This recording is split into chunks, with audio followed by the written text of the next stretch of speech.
চন্দ্রিমা দেবী এবং বিমল বাবুর এক ছেলে চন্দন এবং এক মেয়ে নেহা। মেয়ের বিয়ের পর থেকে প্রায় প্রত্যেক মাসেই একবার করে বাপের বাড়িতে আসে। এ মাসেও সে আসবে এরকম কথা হয়। তবে তাদের বৌমা দেবশ্রী এটা জানতো না। সে তার শাশুড়ির কাছে গিয়ে বলে, মা, আজ নেহা আসছে, কই আপনারা আমাকে বললেন না তো? আরে বাবা, এতে বলার কি আছে? আমার মেয়ে তার বাড়িতে আসবে, আর এর জন্য কি আগে থেকে অ্যাপ্লিকেশন জমা দেব? এমনিতেও না আমরা মেয়েকে কখনো পর মনে করি না। এটা ওর নিজের বাড়ি, ওর যখন ইচ্ছে আসবে, যখন ইচ্ছে যাবে। মা, আমি এটা বলতে চাইছিলাম না, আমি তো জাস্ট জানতে চাইছিলাম, কারণ সকাল থেকে বললে। সকালে বললে কি এমন হয়ে যেত বৌমা? সকালেই বলুক আর বিকালেই বলুক, তোমাকে যে বলতেই হবে তার তো কোনো মানে নেই। আমার মেয়ে আমার চোখের মণি। শুধুমাত্র এটা একটা প্রথা যে মেয়েদের বিয়ে দিয়ে বিদায় দিতে হয়, তা না হলে আমার মেয়ে সারা জীবন আমার কাছেই থাকতো। শ্বশুর শাশুড়ি একের পর এক নিজের মেয়ের গুণগান গাইতেই থাকেন এবং তারা তাকে কত ভালোবাসেন সেই চর্চা শুরু করেন। এসব শুনে দেবশ্রী আর সেখানে দাঁড়ায় না। সে সোজা নিজের রুমে আসে এবং তার বান্ধবী মল্লিকাকে ফোন করে। আর বলিস না, আজ আবার আমার ননদ আসছে। কি জানি এইবারে কতদিন থাকবে। ননদ আসছে এই কথাটা উঠলে আমার শ্বশুর শাশুড়ির গিরগিটের মতো রং বদলে নেয়। এমন মনে হয় না যেন আমি ওদের শত্রু, ওদের সঙ্গে যুদ্ধে দাঁড়িয়েছি, আর ওরা ওদের মেয়ের সেনাপতি।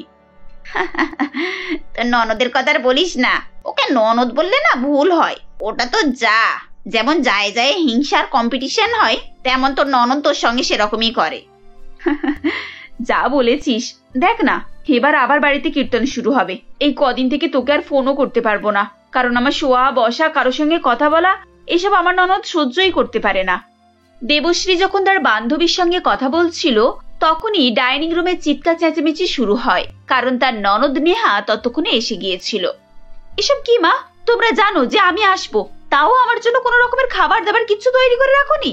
মেয়েরা বাপের বাড়িতে যায় আরাম করার জন্য, ভালো মন্দ খাবে বলে, আর তোমাদের বাড়িতে তো কোনোদিনও কিছু ভালো মন্দ থাকেই না। এটাকে বাপের বাড়ি বলতে না আমার লজ্জা করে। বৌমা, ও বৌমা, কোথায় গেলে? তাড়াতাড়ি এসো। আচ্ছা মল্লিকা, আমি এখন রাখছি। মনে হয় নেহা এসে গেছে। আমার শ্বশুর মশাই এবার রূপ পাল্টে অন্য রকমের হয়ে যাবে। কথাই বলে মেয়েরা বাবার পরি, কিন্তু মেয়ে এলে আমার শ্বশুর মশাই দুটো ডানা গজায়। মনে হয় এক্ষুনি আকাশে উঠবে। এরপর দেবশ্রী ডাইনিং রুমে আসে এবং তার ননদকে দেখে বলে, আরে নেহা, তুমি এসে গেছো? কেমন আছো বলো? আমি ভালো আছি। তোমার কি খবর? এই নতুন শাড়িটা আবার কবে কিনলে গো? আমার দাদার ঘাড়ের উপরে চেপে তো বেশ ভালোই পয়সা খরচ করাচ্ছ। না গো, এটা আমার মা দিয়েছে। গতবারে যখন মায়ের বাড়ি গিয়েছিলাম তখন মা দিয়েছিল। তুমি তো জানো আমার মা বুটিকের মালিক, তাই যখনই লেটেস্ট কিছু ড্রেস শাড়ি আসে সেটা আমার জন্য তুলে রাখে। ড্রেস ফ্যাশনের কথা আমাকে বলো না বৌদি। তুমি জানো এখানে বিয়ে হওয়ার আগে আমার কোথায় বিয়ে হওয়ার কথা ছিল? মুম্বাই বিয়ে ঠিক হয়েছিল। বাবা বলে দাও তো কথাটা সত্যি কিনা। হ্যাঁ নেহা, আমি জানি তোমার বিয়ের কথা মুম্বাইয়ে হয়েছিল, কিন্তু তুমি যা লম্বা চড়া লিস্ট দিয়েছিলে তাতে তারা ভয় পেয়ে যায়, আর তোমার মুখে তেজ দেখে পাত্রপক্ষ না করে দিয়েছে। হ্যাঁ, কি যেন বলেছিলে? আমি ফেন্সি ফ্ল্যাট ছাড়া থাকবো না, আর বাড়িতে যেন মার্সিডিজ থাকে, তাই না? হ্যাঁ বলেছিল। তাতে কি হয়েছেটা কি? এখন পুরানো কথা তুলে তুমি আমার মেয়েকে ছোট করার চেষ্টা করছো? আমি তো কাউকে ছোট করার চেষ্টা করছি না মা, ও নিজেই তো কথাটা তুললো, তাই জন্য বললাম। আচ্ছা বলুন, এভাবে আমাকে ডাকছিলেন কেন? ডাকছিলাম কেন মানে? দেখতে পাচ্ছ না আমার মেয়ে এসেছে, তার জন্য কি খাবার রান্না করেছো শুনি? তোমাকে তো বলা হয়েছিল যে মেয়েটা আসবে। হ্যাঁ মা, মাত্র 5 মিনিট আগে বলা হয়েছিল। তো এই 5 মিনিটে তুমি কি কি করলে শুনি? কি আর করব, নিজের ঘরে গেলাম, চটি জুতোটা খুঁজে পড়লাম, আর ততক্ষণেই আপনারা ডাক দিলেন। আচ্ছা আচ্ছা, এত কথা বলার কোনো দরকার নেই। যাও চটপট এই খাবারটা তৈরি করে মেয়েটাকে দাও। মেয়েটার যে কতই না খিদে লেগেছে কে জানে। কি হলো, দাঁড়িয়ে আছো কেন? যাও। দেবশ্রী রান্নাঘরে রান্না করতে চলে যায়। বেচারা বৌমা এতদিন বেশ আরামেই কাটাচ্ছিল। হঠাৎ করে ননদ চলে আসায় তার সুখ স্বাচ্ছন্দ্য সব জলে মিশে যায়। সে জানতো এটা প্রতিবারেই হয়। যখনই তার ননদ আসে সব সময় তাকে অপমান করে এবং অপদস্থ করে। রান্নাবান্না হয়ে গেলে দেবশ্রী সবাইকে খেতে দেয়। খাবারের টেবিলে বসে নেহা বলে, আচ্ছা মা, বৌদি সারাক্ষণ ঘরের ভিতরে বসে থাকে আর ফোন ঘাটে, তুমি ওকে কিছু বলতে পারো না? শুধু তো রান্নার সময় কোনো রকমে তাড়াহুড়ো করে রান্না করে আর চটপট নিজের কাজগুলো সেরে নেয়, আবার সেই রুমে চলে যায়। কি করে 24 ঘন্টা শুয়ে শুয়ে? কি ব্যাপার, আমার নামে কথা হচ্ছে নাকি? হ্যাঁ গো, তা তুমি যে সারাদিন ঘরের মধ্যে শুয়ে বসে থাকো, তুমি কি জানো ওই রুমটা বিয়ের আগে কিন্তু আমার ছিল, এখন ওটা তোমার দখলে চলে গেছে। এই বাড়িতে তো রুমের অভাব নেই, ওটা আমার দখলে যাক বা নাই যাক, তোমার জন্য তো নতুন রুম তৈরি করা হয়েছে গো। তোমার পছন্দের রং করা হয়েছে, ফার্নিচার লাগানো হয়েছে, তাও তোমার এখনো এই রুমের প্রতি আকর্ষণ রয়েছে। শুধু রুমের প্রতি আকর্ষণের কথা নয় বৌদি, এই পুরো বাড়িটাতেও না আমার অধিকার আছে, তাই আমি যেখানে খুশি থাকবো। কোনো একটা পার্টিকুলার রুম কারোর নামে লেখা হয়ে যায় না। তোমার রুম বলে যে তুমিই থাকবে আর কাউকে ঢুকতে দেবে না, এরকম তো হতে পারে না। নেহার কথা শুনে দেবশ্রী কোনো কথা না বাড়িয়ে সেখান থেকে চলে যায়। এই কথার মাধ্যমে সে নেহার আসল উদ্দেশ্য বুঝতে পেরে যায়। দুপুরবেলা খাওয়া দাওয়া করার পর দেবশ্রী তার রুমে গিয়ে দেখে নেহা আগে থেকেই বিছানায় বসে আছে। তাকে দেখে দেবশ্রী বলে, নেহা তুমি দুপুরে রেস্ট করবে না? আমি এখন এখানেই থাকবো, তোমার আবার কোনো সমস্যা আছে নাকি? না না, কোনো সমস্যা নেই, তুমি ওদিকটা শো, আমি এদিকটা শুয়ে পড়েছি। না এখন আমি শোবো না। আচ্ছা তোমার আলমারির চাবিটা কোথায় জানো? ওই তো ওখানে আছে। কই দেখি তো আলমারিতে কি কি আছে, জিনিসপত্র কিছু নতুন নতুন কিনেছো? এই বলে নেহা তার বৌদির আলমারি খুলে সমস্ত জিনিসপত্র দেখা শুরু করে। দেবশ্রীর মনে মনে খুব রাগ হচ্ছিল, কিন্তু সে মুখের উপরে কিছুই বলতে পারছিল না। জিনিসপত্র দেখে নেহা বলে, আরে বাবা, ব্র্যান্ডেড পারফিউম, লেডিস ব্যাগ, আবার সানগ্লাস, এত সব দামি দামি জিনিসপত্র কিনেছো, কি ব্যাপার বৌদি? এরই মধ্যে তার শাশুড়ি সেখানে এসে দাঁড়ায় এবং ননদের কথা শুনে দেবশ্রী বলে, দামি দামি জিনিসপত্র তো শুধু আমিই ব্যবহার করি না নেহা, তোমারও তো সবকিছু ব্র্যান্ডেড। আরে ও তো সারা জীবনই এরকম সবসময় ব্র্যান্ডেড জিনিসপত্র ব্যবহার করে, এখন জামাই ওকে ভালো ভালো জিনিসপত্র কিনে দেয়, ও কি আর বারণ করবে নাকি? না মা, বারণ করতে যাবে কেন? সেজন্যই তো বলছি আমি একাই ব্র্যান্ডেড জিনিসপত্র ব্যবহার করি না, সবাই করে। দেখলে তো মা, তোমার বউ কেমন করে আমাকে পিন মেরে কথা শোনাচ্ছে। আমি সব বুঝি, এসব আমার উপরে হিংসা করছে, জানি না নাকি? দেখবে নজর দিয়ে দিয়ে না এমন হবে শেষে আমি আর কিছুই পড়তে পারবো না। নেহা তোমার মনে হয় না তুমি একটু বেশি বাজে বকছো? এখন এসব কথা বলার কোনো প্রয়োজন নেই, সারাক্ষণ পায়ে পা তুলে ঝগড়া করছো। আর তাছাড়া আমার এখন না তোমার সঙ্গে এসব নিয়ে ঝগড়া করার কোনো ইচ্ছে নেই। এখন তুমি যাও, আমি একটু ঘুমাবো। চল মা, তুই তোর ঘরে চল, ওখানে গিয়ে আমরা একটু কথা বলবো, ওকে একটু ঘুমোতে দে। এই বলে চন্দ্রিমা দেবী তার মেয়েকে জোর করে সেখান থেকে নিয়ে আসে। নেহা বলে, মা তুমি কেন আমাকে টেনে টেনে এখানে আনলে বলো তো? আজ আমিও দেখে নিতাম তোমার বৌমার মুখের কত জোর। আরে বাবা, শুধু শুধু ঝামেলা করে কি লাভ বলতো? তাছাড়া মেয়েটা সারাদিন কাজকর্ম করে একটু শুতে গেছে, আবার বিকেলে উঠে রান্না বান্না করবে, ছাদে কাপড় তুলবে, জল ভরবে। নিক না, ও একটু রেস্ট নিয়ে নিক না। তুই আমার সঙ্গে বস, বল তোর শ্বশুর বাড়ির কি খবর? আমার শ্বশুর বাড়ির আর কি খবর? আমার শাশুড়ি তো সারাক্ষণ মেয়ে আর মেয়ে, মেয়ে ছাড়া তোর কাউকে দেখতেই পায় না। মায়েরা না ওরকম একটু আধটু হয়, ও নিয়ে আর কি বলার আছে? কি বলার আছে মানে? আমি সারাদিন কাজকর্ম করে ওদেরকে খাওয়াচ্ছি আর ওরা আমার পরিশ্রমের দাম দেবে না? এজন্যই তো আমার ওখানে থাকতে ভালো লাগে না মা। এখানে এসে যে একটু শান্তি পাবো তাও না। তোমাদের বৌমার কীর্তিকলাপ দেখে না আমার মাথা থেকে পা পর্যন্ত একেবারে জ্বলে যায়। আচ্ছা দাদা বৌদি কি এসব নিয়ে কিছু বলতে পারে না? আরে বাবা, ও সারাদিন নিজের কাজ নিয়েই ব্যস্ত থাকে, ওর কি আর বাড়ির দিকে তাকানোর সময় আছে রে? এই না, এই জন্যই তো বৌদি এত বেশি ছাড় পেয়ে গেছে। তোমরা দুজনে ওকে কিছু বলো না, দাদা কিছু ওকে বলে না, ও তো নিজের মন মতোই করবে। দেখবে কিছুদিন পর আর আমাদেরকে পাত্তাই দিচ্ছে না। কি আর করবো, ভাগ্যে যা লেখা আছে তাই তো হবে বল। তুই আছিস তো, তুই আমাদেরকে দেখবি। কি? আমি আমি ওসব ঝামেলা নিতে পারবো না বাবা। নিজের সংসার সামলে অস্থির হয়ে যাচ্ছি, তারপরে তোমাদের দায়িত্ব। মাথা খারাপ নাকি? আরে বাবা, আমি এমনি বলছি, তোকে অত চাপ নিতে হবে না। তাছাড়া আমার ছেলে বৌমা এতটাও খারাপ নয়, বুঝলি? আমি সবসময় ওদেরকে একটু শাসনে রাখি, এ কথা ঠিক, কিন্তু ওরা আমার আর তোর বাবার খুব যত্ন করে, কখনই কতটা অবাধ্য হয় না। কি যে বলো মা, কি খেয়াল রাখি সে তোমার ভালো করেই জানা আছে। যাই হোক, আমার জন্য একটু গরম গরম চা করে এনে দাও তো, মাথাটা না খুব ধরেছে।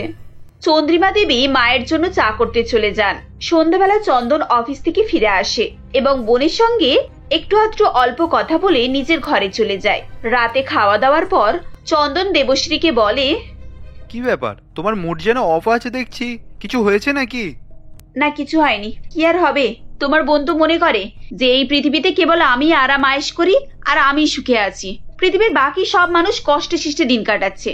আমি তো বুঝতে পারি না সারাক্ষণ কেন আমার পিছনে এরকম করে লেগে থাকে বলতো। আমি তো ওর সঙ্গে সেরকম ব্যবহার করি না। আরে বাবা, তুমি তো ভালো করেই জানো ও কেমন। ছোটবেলা থেকে বাবা মা ওকে মাথায় তুলে রেখেছে, এই জন্যই তো ও সব বিষয়ে পার পেয়ে যায়। তুমি ওসব কথা মনে রেখো না। আরে না না, আমি তো জাস্ট এমনি বললাম, বাদ দাও। আজ অফিসের দিন কেমন গেল তোমার? আচ্ছা, তোমার সেই কলিগের বিয়ের কথা ছিল, বিয়েটা হয়ে গেছে?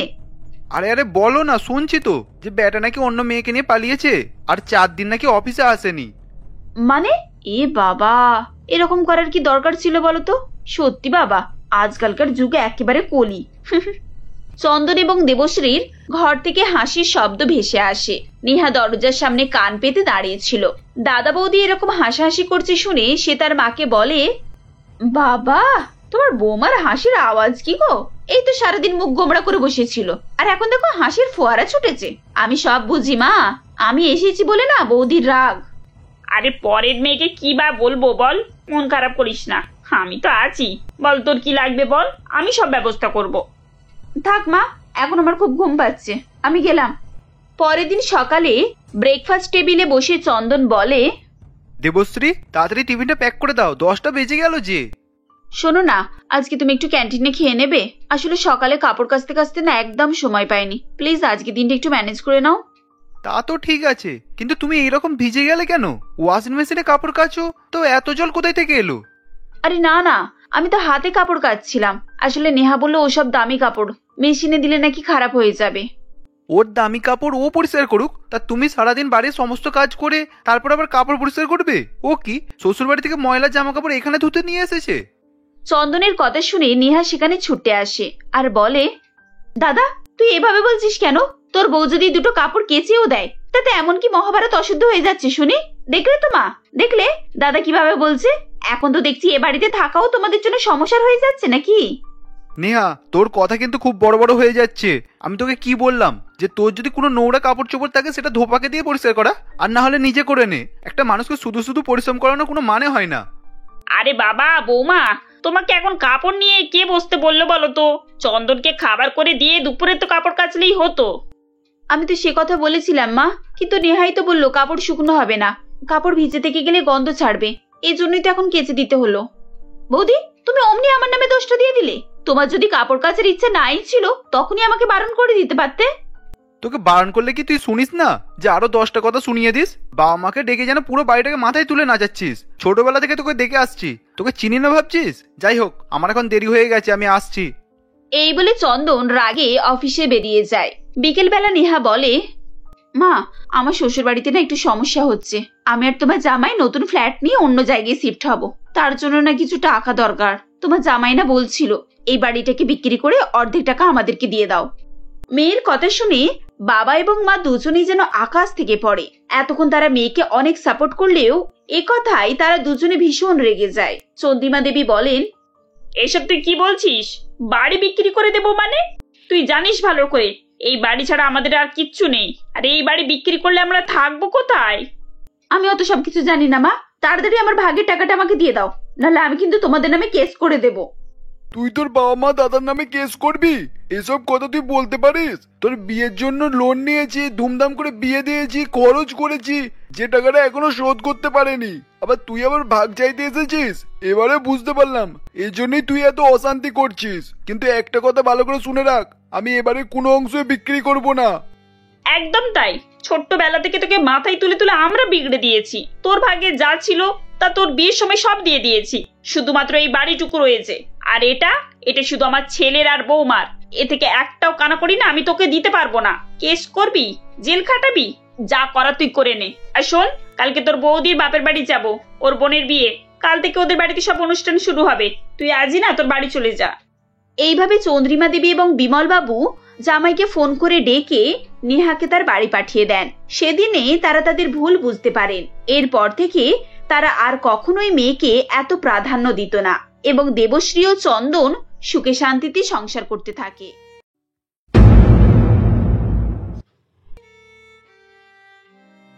শেঠ নবরত্নবাবু তার স্ত্রী রূপা দেবী ও 7 মেয়ে ইলা, রত্না, সৃষ্টি, মধু, জুহি, ঋতু ও শোভার সঙ্গে বসন্তপুর নামক গ্রামে বসবাস করতেন। নবরত্নবাবুর 12 পিঢ়ি ধরে এই গ্রামে বাস। তারা গ্রামের খুব বিখ্যাত একটি পরিবার হিসেবে গণ্য হতেন। এর পেছনে মূলত 2টি কারণ ছিল। প্রথমটি ছিল তার পরিবারের প্রচুর সম্পত্তি, আর দ্বিতীয় কারণটি ছিল একটু অদ্ভুত ধরনের। এই পরিবারে কোনো বাবার যদি একাধিক মেয়ে সন্তান হতো তাহলে তাদেরকে একটিমাত্র বরের হাতেই সম্প্রদান করতে হতো। এই নিয়মটি তাদের 12 পিঢ়ি ধরেই চলে আসছিল। এতদিন কেউ এই নিয়মের বিরোধিতাও করতে সাহস পায়নি। তবে নবরত্নবাবুর মেয়েরা কলেজে পড়াশোনা করে উচ্চশিক্ষিত হয়েছিল।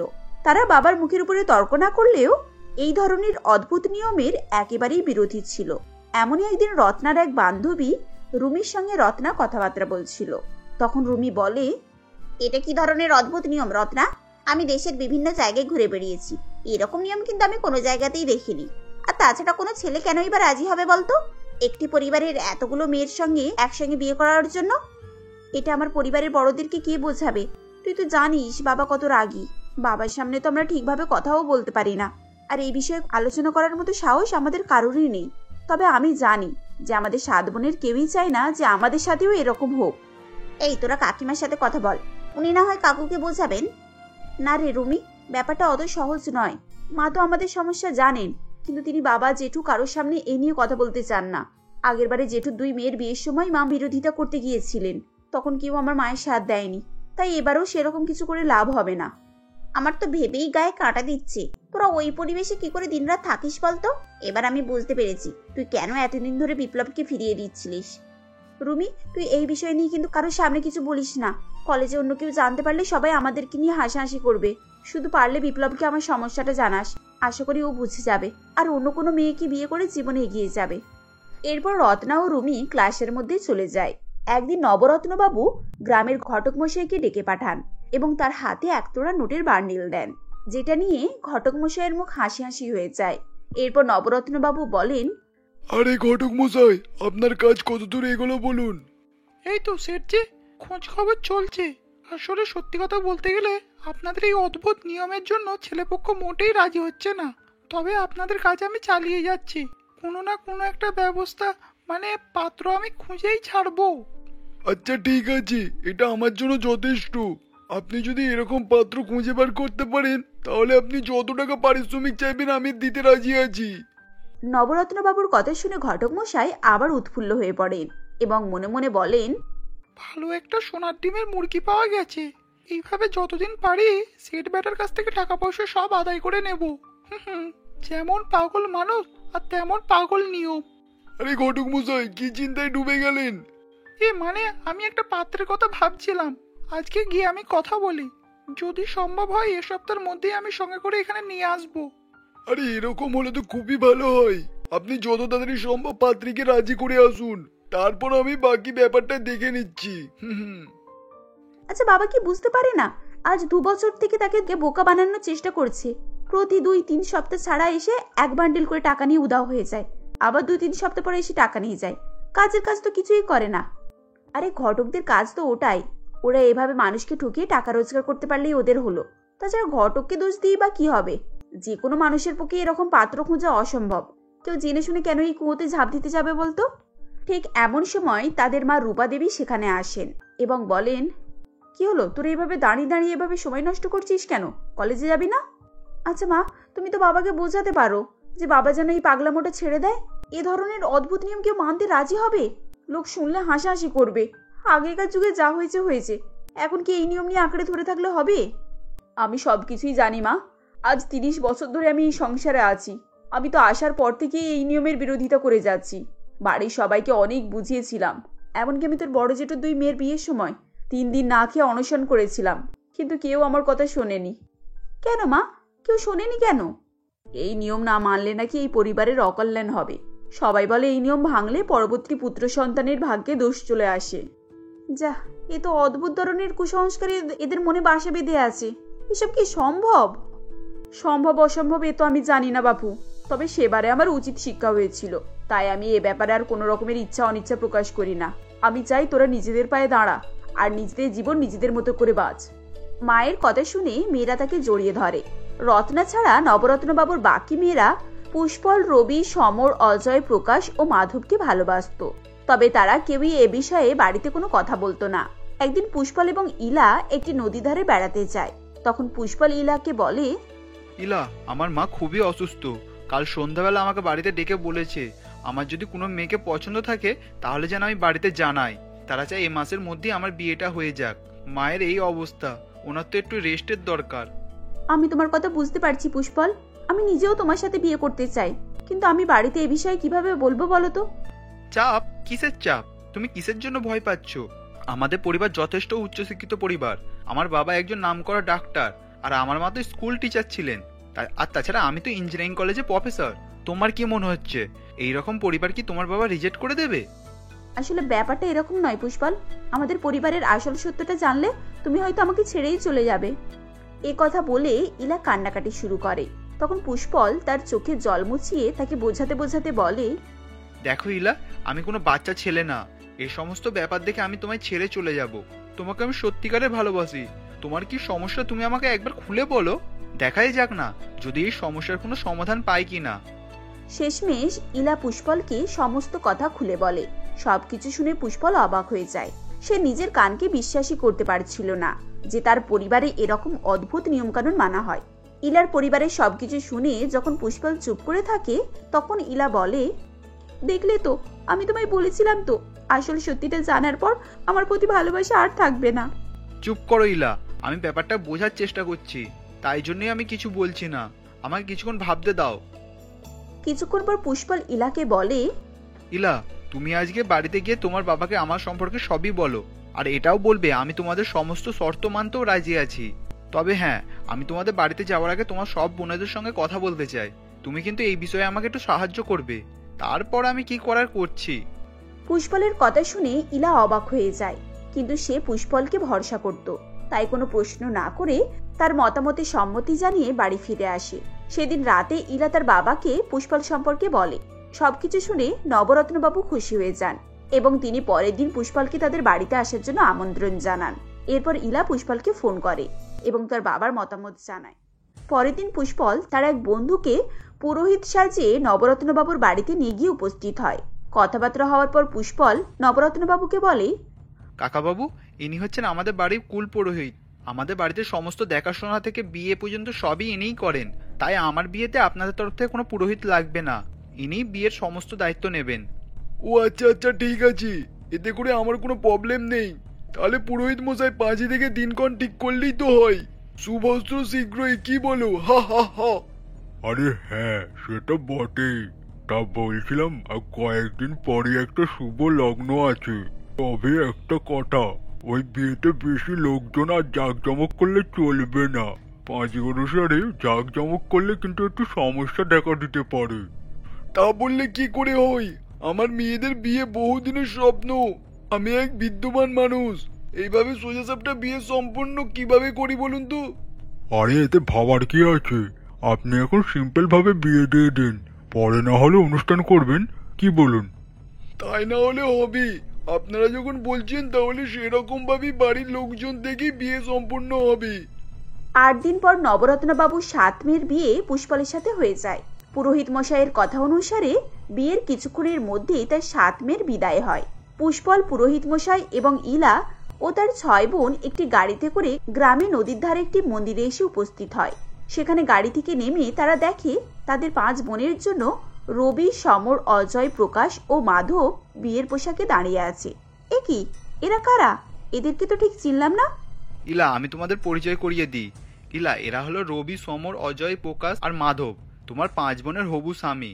সেদিন আমি তোমার বোনেদের সঙ্গে কথা বলে এদের কাছেই গিয়েছিলাম। এতদিন ধরে আমরা একটা প্ল্যান করেছিলাম, আজকেই মন্দিরে আমাদের আসল বিয়ে হবে। আসল বিয়ে মানে?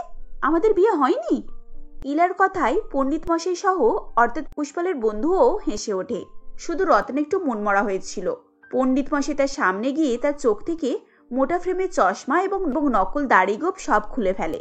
এর ফলে তার আসল চেহারা রত্নার সামনে চলে আসে, যা দেখে রত্না অবাক হয়ে যায়, কারণ সেটি আর অন্য কেউ ছিল না, সেটি বিপ্লব ছিল। বিপ্লব রত্নার কাছে এসে বলে, রুমি, আমি তোমার পরিবার ব্যাপারে সবকিছুই জানি, তাই জন্যই তো আমি এই পদক্ষেপ নিতে বাধ্য হয়েছি। আমি জানি রুমি, তুমি আমাকে ভালোবাসো। তোমার চোখে আমার ভালোবাসা দেখেছি। এবার তুমি বলো, তুমি কি করতে চাও?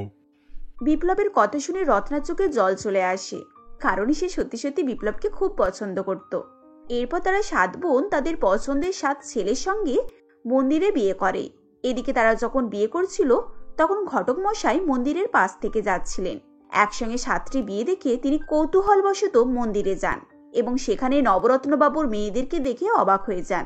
তিনি বুঝতে পারেন যে তারা তাদের বাবার অনুমতি ছাড়া মন্দিরে বিয়ে করছে। এভাবে তার টাকা রোজগারের পথ বন্ধ হয়ে যাওয়ার সম্ভাবনা দেখে তিনি সঙ্গে সঙ্গে নবরত্নবাবুর বাড়িতে যান এবং তাকে সমস্ত ঘটনা খুলে বলেন। সবকিছু শুনে নবরত্নবাবু ভীষণ রেগে যান এবং চিৎকার করে বলেন, গিন্নি কোথায় গেলে? আমার বন্দুকটা বার করো তো। আমি আমার 7 মেয়ের সঙ্গে 7 ছেলেকে এই বেটা পুরোহিতকেও সঙ্গে গুলি করব। নবরত্নবাবুর এরকম চিৎকার শুনে রত্না দেবী বেরিয়ে আসেন এবং বলেন, কি হয়েছে? তুমি এভাবে চেঁচাচ্ছ কেন? আরে এত রাগ করছো কেন? কি হয়েছে সেটা তো বলবে। রাগ কেন করছি তুমি জানতে চাও? আমার 7টা মেয়ে আমাকে বোকা বানিয়ে মন্দিরে গিয়ে 7টা ছেলের সঙ্গে বিয়ে করেছে। তার মানে এখানে যে বিয়েটা হয়েছিল ওটা পুরোপুরি মিথ্যা নাটক ছিল। আমাকে কিনা সবাই মিলে বোকা বানিয়েছে। চুপ করো, তোমাকে কেউ বোকা বানায়নি, বরং তোমরাই এতদিন ধরে এই পরিবারের মেয়েদেরকে বোকা বানিয়ে এসেছো। সেই কোন যুগে তোমার পরিবারের কোনো এক বংশধর এমন অদ্ভুত ধরনের একটা নিয়ম বার করেছিল, মেয়েদের হাত থেকে নিষ্কৃত পেতে চেয়েছিল, আর তোমরা তারপর থেকে এই নিয়মকে পালন করে আসছো। মিথ্যে রটিয়েছো যে এরকম না করলে তোমাদের বংশের পরবর্তী প্রজন্মের সন্তানের অমঙ্গল হবে। এবার আমাকে সত্যি করে বলো তো, বোকা কারা হচ্ছে, তুমি না এই পরিবারের মেয়েরা? রত্না দেবীর এরকম দৃঢ় গলার স্বর দেখে নবরত্নবাবু আর কিছুই বলতে পারেন না। এরপর রত্না দেবী আরো বলেন, আমার মেয়েরা যথেষ্ট শিক্ষিত হয়েছে ওদের নিজেদের পছন্দের পাত্র বেছে নেওয়ার এবং বিয়ে করার স্বাধীনতাও রয়েছে। তাছাড়া ওরা তোমার মুখের উপরে কিছু তো বলতে পারে না, তাই তোমার এই কুসংস্কারের মান রক্ষার্থে এই মিথ্যা নাটক করেছে, আর আমি ওদেরকে পুরোপুরি সমর্থন করি। রত্না দেবী এভাবে বললে নবরত্নবাবু নিজের ভুল বুঝতে পারেন। কিছুক্ষণ পর তার 7 মেয়ে এবং জামাই তার কাছে আশীর্বাদ নেওয়ার জন্য আসে। সবাই প্রচন্ড ভয়ে অস্থির ছিল যে নবরত্নবাবু হয়তো তাদেরকে বাড়ি থেকে তাড়িয়ে দেবেন বা প্রচন্ড পরিমাণের অসম্মান করবেন, কিন্তু এমন কিছুই হয় না। বরং তিনি তার 7 মেয়ে এবং জামাইকে আন্তরিকতার সঙ্গে আশীর্বাদ করেন এবং বাড়ির ভেতরে নিয়ে আসেন। তাদের বাবার এরকম অদ্ভুত রকমের পরিবর্তন দেখে মেয়েরা অবাক হয়ে যায়। তখন তারা তার মায়ের দিকে তাকায় এবং রত্নাদেবী তাদের দিকে তাকিয়ে একটি অর্থপূর্ণ হাসি দেন, যার মানে ছিল যে তিনি তার মেয়েদের এই লড়াইয়ে তাদের সম্পূর্ণভাবে সাহায্য করেছে।